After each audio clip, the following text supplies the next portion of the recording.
بسم اللہ الرحمن الرحیم۔ مشکات شریف کا آج لیکچر نمبر 67 ہے۔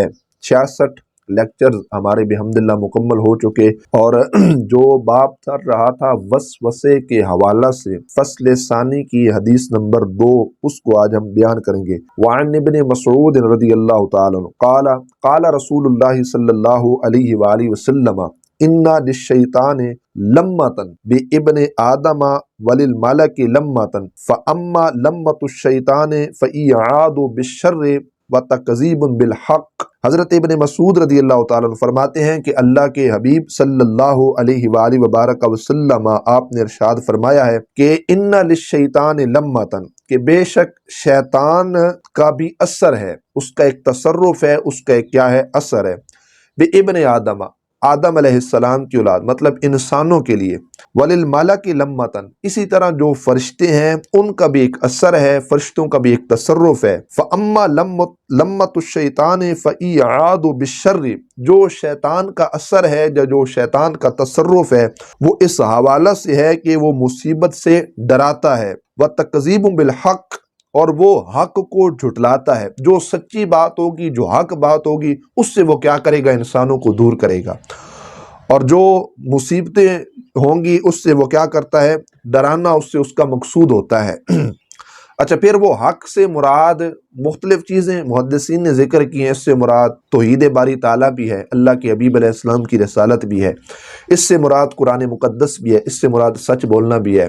تو جو بھی سچی بات ہے، حق بات ہے، اس سے وہ کیا کرتا ہے، انسانوں کو دور کرتا ہے۔ اور اللہ کے حبیب علیہ السلام نے فرمایا وَأَمَّا لَمَّةُ الْمَلَكِ فَإِعَادٌ بِالْخَيْرِ، اور جو ہے نا فرشتوں کا اثر یا جو ان کا تصرف ہے، وہ کیا ہے کہ وہ خیر کا کیا کرنا ہے، فَإِعَادُ بِالْخَيْرِ، خیر کا وعدہ کرنا ہے۔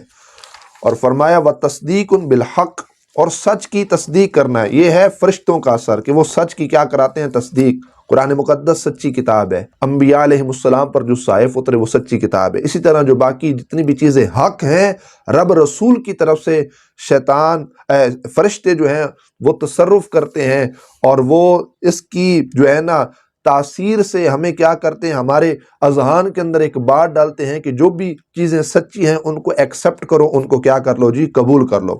اللہ کے حبیب صلی اللہ علیہ وآلہ وبارک وسلم آپ نے ارشاد فرمایا فمن وجد ذلک فلیعلم انہ من اللہ، جو جان لے کہ رب ذوالجلال جل جلالہ کی طرف سے ہے تو وہ خدا کا شکر ادا کرے۔ ہر وہ بات کہ انسان سمجھ لے کہ یہ چیز اللہ کی طرف سے ہے، جس طرح میں بات کر رہا تھا حق کی، صحائف پر ایمان لانا، قرآن پر ایمان لانا، سچ پر ایمان لانا، یہ سمجھ لے انسان کہ یہ رب ذوالجلال کی طرف سے ہیں، تو کیا کرے، اللہ رب العزت کا شکر ادا کرے۔ فلیحمد اللہ، اللہ رب العزت کا شکر ادا کرے۔ ومن واجد الاخری، اور جو اس کے ماں سوا پائے، مطلب وہ چیز جس کا تعلق شیطان کی طرف سے ہے، فلیتعوذ باللہ من الشیطان الرجیم، تو پھر وہ کیا کرے، وہ مردود شیطان سے اللہ رب العزت کی پناہ مانگے۔ کثرت کے ساتھ وہ شخص اعوذ باللہ من الشیطان الرجیم پڑھے۔